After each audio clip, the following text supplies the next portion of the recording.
این میدان صحن حلی بیمارخانه مرکزی ناحیه وسیع است. در دوره کارهای آبادانی بخشیده به 30 سالگی استقلال دولتی جمهوری تاجیکستان برای استراحت خوش بیماران از نو ساخته شده به یکی از موضعهای زیبای ناحیه تبدیل خواهد گردید. در کارهای ساختمانی این انشاءات صاحبکاران و شخصان سخاوتکشه ناحیه سهمی ارزنده میگذارند.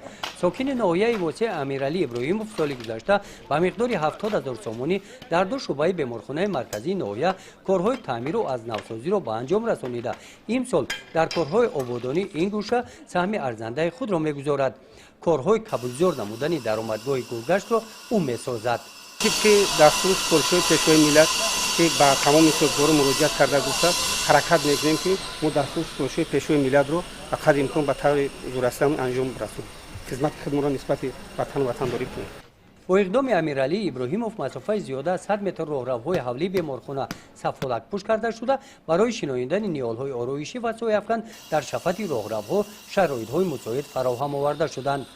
گزارش خواجه نظری خدای نظر ظهوروف از ناحیه وسیع برای برنامه اطلاعاتی نوید